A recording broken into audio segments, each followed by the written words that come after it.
Satyam International Institute of Hotel Management and Aviation. Admission open. Link in description. ஒரு சாதாரண ward உறுப்பினராக தேர்ந்தெடுக்கப்படுபவர்கள் கூட பல நேரங்களில் பந்தா பண்ணிக் கொள்கின்றனர். ஆனால் ஒரு சட்டமன்ற உறுப்பினராக தேர்ந்தெடுக்கப்பட்டு மறைந்த முன்னாள் முதலமைச்சர் ஜெயலலிதாவால் செல்லக்குட்டி என்று அழைக்கப்பட்ட ஒருவர் மக்களோடு மக்களாக ஆடு மேய்ப்பது, கருப்பட்டி தயாரிப்பது என அன்றாட வேலைகளை செய்வது பலரையும் வியப்பில் ஆழ்த்தியிருக்கிறது. கடந்த 2003ஆம் ஆண்டு தூத்துக்குடி மாவட்டத்திற்குட்பட்ட சாத்தான்குளம் தொகுதியில் இடைத்தேர்தல் அறிவிக்கப்பட்டது.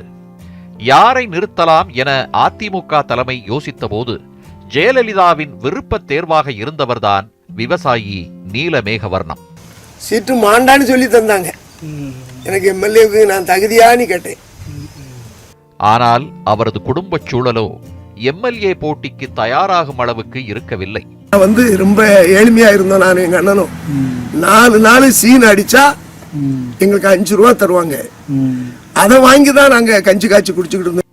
ஆனால் ஜெயலலிதாவின் விருப்பத்தால் தேர்தலில் போட்டியிட்டு வென்று தொகுதி மக்களுக்கு பல்வேறு திட்டங்களை நிறைவேற்றியுள்ளார்.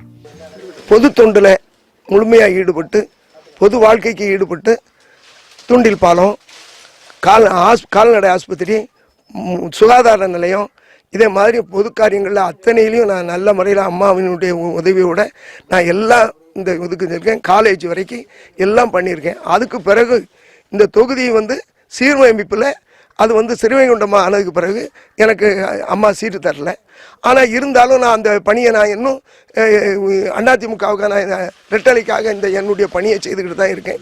தொகுதி மறுசீரமைப்பின் போது சாத்தான்குளம் சட்டமன்ற தொகுதி பிரிக்கப்பட்டு ஸ்ரீவைகுண்டத்துடனும் திருச்செந்தூரிலும் இணைக்கப்பட்டாலும் தொடர்ந்து கட்சிக்காக விசுவாசத்துடன் பணியாற்றி வருவதாக கூறும் முன்னாள் சட்டமன்ற உறுப்பினர் நீலமேகவர்ணம் குடும்ப சூழல் காரணமாக ஆடு மாடு மேய்த்தலுடன் பதநீரும் காய்ச்சுவதாக கூறுகிறார்.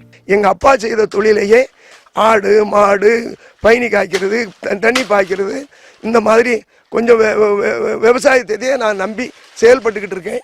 அப்படி அதனால இன்னும் எனக்கு வாய்ப்பு கிடைக்கும் போது நான் பொதுமக்கள் பண்டையே நான் பொதுமக்களுக்கு தொண்டு செய்யறதுலே என்னுடைய குறி இருக்கு. ஏன்னா என்ன அம்மா செல்லக்குட்டின்னு அறிவிச்சாங்க. எத்தனையோ இருந்தாலும் எனக்கு பொதுமக்களுடைய வாழ்க்கை தொடர்பை செய்யறதுக்கு நான் காத்திருக்கேன். கக்கன் போன்றோரை எளிமையானவர்களுக்கான எடுத்துக்காட்டாக கூறும் நம் சமூகத்தில் அதே போன்ற புகழுரைகளுக்கு பொருத்தமானவராக திகழ்கிறார் முன்னாள் சட்டமன்ற உறுப்பினரான நீலமேகவர்ணம். நியூஸ் 7 தமிழுக்காக ஸ்ரீவைகுண்டத்திலிருந்து சுடலைமணி செல்வன். நம்ம நியூஸ் 7 தமிழ் பிரைம் யூடியூபை சப்ஸ்கிரைப் பண்ணுங்க. பண்ணாதவங்க உடனடியா போய் சப்ஸ்கிரைப் பண்ணுங்க. மறக்காம கீழ இருக்க பெல் பட்டனை கிளிக் பண்ணுங்க.